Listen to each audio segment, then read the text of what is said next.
I didn't survive because I was strong.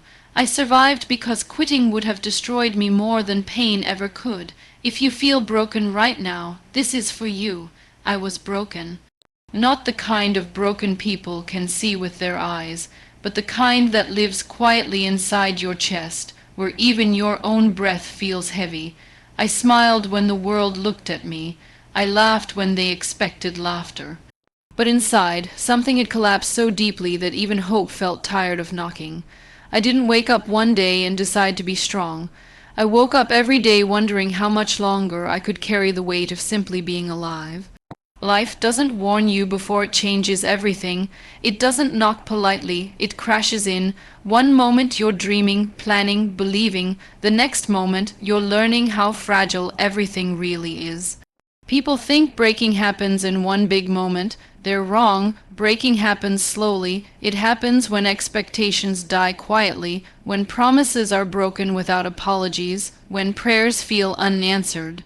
When you give your best and still lose again and again. There were days I felt invisible, not unseen, worse than that, important, like my existence didn't add value to the room, like my voice was just background noise in a world too busy to listen. I questioned myself constantly. Was I not enough? Did I fail somewhere without realizing it? Or was this pain just the price of being alive? I watched others move forward while I felt stuck. I watched people succeed while I struggled just to survive the day. And the hardest part wasn't the comparison, it was the silence. Because when you're broken, people don't always ask how you're doing. And even when they do, you learn to say, "I'm fine." Because explaining the truth feels like asking for too much.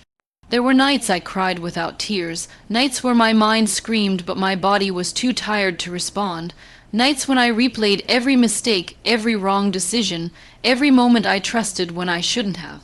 Regret is a cruel companion.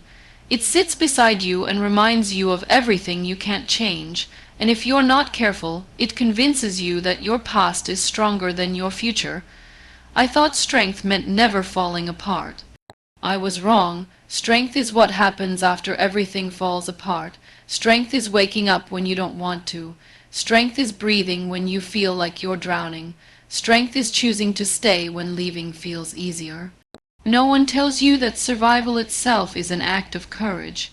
At my lowest point, I realized something painful and freeing at the same time.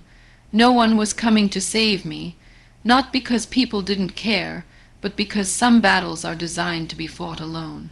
That truth hurt, but it also awakened something inside me, because if no one was coming to rescue me, then maybe I had to become my own rescue. I stopped waiting for life to be fair. I stopped asking why this happened to me. I stopped begging for understanding from people who never listened, and slowly, painfully, I started asking a different question, not why me, but what now? Broken doesn't mean finished. Broken means exposed. It means the layers you hid behind are gone. It means the truth is standing naked in front of you, asking to be acknowledged. And when you finally stop running from that truth, something shifts. You realize that even in pieces, you are still here. Still breathing, still standing. I began to understand that my pain was not random. It was shaping me in ways comfort never could. Every tear taught me empathy. Every failure taught me humility. Every disappointment stripped away illusions. I was losing things, yes, but I was also losing what no longer served me. Toxic expectations, false attachments, the need for approval. I didn't heal overnight. Healing is not a straight line. Some days I felt strong. Other days I felt shattered all over again, but the difference was this: I no longer saw my brokenness as proof of weakness. I saw it as evidence that I had survived something real. There is a quiet power in surviving. Not the loud, celebrated kind, the silent kind, the kind that keeps going even when no one is clapping, the kind that chooses dignity over bitterness, the kind that forgives, not because others deserve it, but because your heart deserves peace. I stopped asking life to give me less pain. I started asking it to give me more strength, and strength came, not as comfort, but as clarity. Clarity to see who stayed, clarity to see who left, clarity to see who I truly was when everything else was taken away. I learned that standing doesn't always look heroic. Sometimes it looks like getting out of bed. Sometimes it looks like setting boundaries. Sometimes it looks like saying no.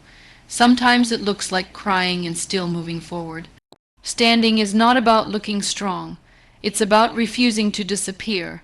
I was broken, yes, but I was still standing, and that changed everything. Because once you realize you can survive your worst days, you stop being afraid of the future. Once you realize your value doesn't disappear with your losses, you stop begging for validation. Once you realize that pain didn't end you, you understand something powerful. You are not as fragile as you thought. This was not the end of my story. This was the beginning of my comeback, and it didn't start with success. It started with choosing myself. Choosing myself was not loud. It wasn't dramatic. There was no applause when I finally did it. In fact, no one even noticed, and that's when I understood something important. The most powerful decisions are often made in silence. I didn't announce my healing. I didn't explain my pain anymore. I simply stopped abandoning myself to make others comfortable. For the longest time I had lived for approval. I shaped myself to fit expectations that were never meant for me. I carried responsibilities that were never mine. I apologized for existing, and when everything collapsed, I realized how exhausted my soul had become. Not from effort, but from pretending. There is a special kind of tiredness that sleep cannot fix. It's the tiredness of being strong for too long, the tiredness of holding back tears, the tiredness of hoping quietly while preparing for disappointment.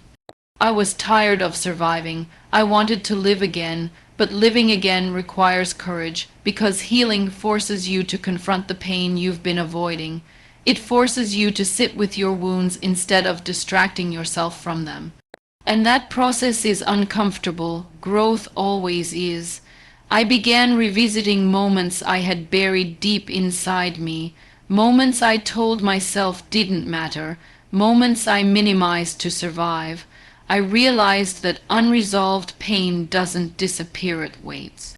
It waits in your reactions, in your fears, in your silence, and if you don't face it, it controls you. So I faced it.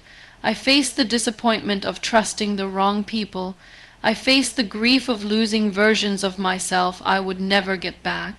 I faced the anger I swallowed to keep peace. I faced the shame that never belonged to me, but somehow lived inside me anyway, and I cried, not because I was weak, but because I was finally honest. There is strength in honesty. The kind that doesn't need witnesses, the kind that heals quietly, the kind that rebuilds you from the inside out. I stopped blaming myself for everything that went wrong. I stopped carrying guilt for things I couldn't control. I stopped replaying conversations that would never change. I learned that self-compassion is not self-pity. It's self-respect, and slowly my inner voice changed. It stopped saying, "You're not enough." It started saying, "You did your best." It stopped saying, "You failed."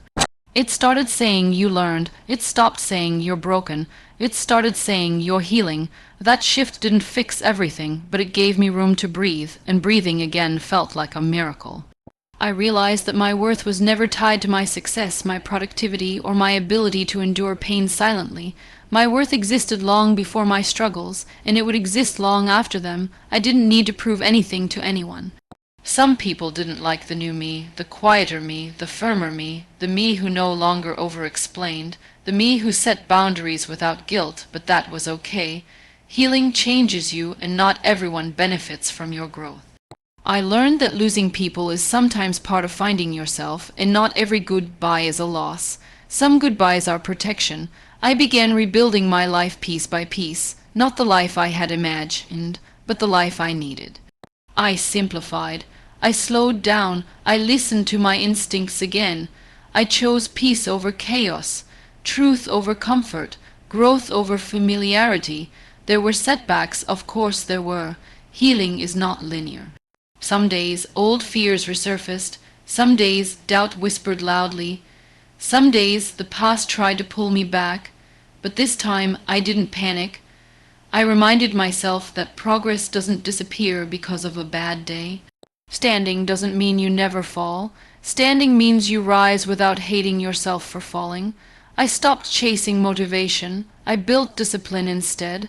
I showed up even when I didn't feel inspired. Especially when I didn't feel inspired, because waiting to feel ready kept me stuck for too long. I learned to trust myself again, and that trust became my foundation. The world didn't suddenly become kinder. Life didn't suddenly become easy, but I became stronger, and sometimes that's enough. I was still standing, not because I was untouched by pain, but because pain no longer defined me, and that's when my comeback truly began. Standing changed how I saw the world. Pain sharpened my vision. I began to notice things I once ignored, the way people show up when it's convenient, the way silence can say more than words, the way energy never lies even when people do. I stopped romanticizing struggle, but I stopped fearing it too. Because I knew now, if I had survived that, I could survive this. I learned that healing is not about erasing the past. It's about reclaiming your power from it. The memories were still there, the scars were still there, but they no longer controlled my reactions. They no longer decided my worth. They became reminders, not of what broke me, but of what failed to stop me. There was a time when my pain made me small. It made me quiet in rooms where I should have spoken. It made me tolerate disrespect because I was afraid of losing people. It made me settle for less because I didn't believe I deserved more. That version of me was not weak. She was surviving, and I honor her for that. But survival was no longer enough. I wanted a life that felt honest, a life where I didn't have to shrink to fit, a life where peace was not something I had to earn through suffering. I started choosing differently. I chose environments that felt safe. I chose conversations that felt real. I chose people who didn't require me to bleed to belong, and yes, that meant being alone sometimes. But loneliness with self-respect felt better than company that drained my soul. I discovered that the strongest people are often the softest, not because they are fragile, but because they are no longer afraid of feeling. Pain had not hardened me, it had refined me. It had stripped away arrogance and replaced it with compassion. It had replaced judgment with understanding. I no longer needed to prove my strength by being cold. I began to speak my truth, not to convince anyone, but to free myself. I stopped explaining my boundaries. I stopped justifying my healing. I stopped carrying the burden of other people's expectations. And with every honest choice, I felt lighter. Some days were still heavy. Healing doesn't mean happiness every day. It means resilience on hard days. It means knowing how to sit with discomfort without running from it. It means trusting that emotions pass even when they feel endless. I learned to rest without guilt, to pause without shame, to say, I need time, without apologizing. Burnout had taught me a hard lesson. Ignoring your limits is not strength. Respecting them is. I also learned that forgiveness is not forgetting. It's releasing the hope that the past could have been different. I forgave not to make peace with others, but to make peace within myself. Holding on to anger had felt powerful at first, but it was heavy, and I was tired of carrying unnecessary weight. As I healed, my goals changed. I no longer chased validation. I chased alignment. I no longer wanted applause. I wanted peace. I no longer measured success by what others could see, but by how calm my heart felt at the end of the day. I stopped rushing my growth. Flowers don't bloom faster when you yell at them. They bloom when they're ready. And so did I. There were moments when fear tried to return, when doubt whispered, "What if you fail again?" But this time I answered differently. I said, "Then I'll rise again," because falling no longer scared me. I had learned how to get back up without losing myself. My comeback was not about proving anything to the world. It was about becoming someone I could live with, someone I respected, someone who chose courage over comfort. I was still healing, still learning, still growing, but I was no longer lost. I was grounded, I was awake, I was standing, and for the first time in a long time, I wasn't just surviving my life, I was building it. Building my life didn't mean everything suddenly made sense. It meant I trusted myself enough to keep going even when it didn't. There is a quiet confidence that grows when you stop seeking permission to exist, when you stop asking the world if you're allowed to take up space. I had spent so much time shrinking that expansion felt unfamiliar, but it felt right. I began to understand that resilience is not about being unbreakable, it's about being rebuildable. I had broken, yes, but I had also rebuilt. And the version of me that emerged was not the same. She was softer in some places, stronger in others, more discerning, less available to chaos. I no longer chased people who couldn't meet me halfway. I no longer begged for clarity from those who thrived in confusion. I chose consistency over intensity, peace over passion that burns and leaves nothing behind. I learned that love should feel safe, not exhausting. The more I honored myself, the clearer my path became. Not because life became predictable, but because I became rooted. When you know who you are, storms don't disappear, but they stop carrying you away.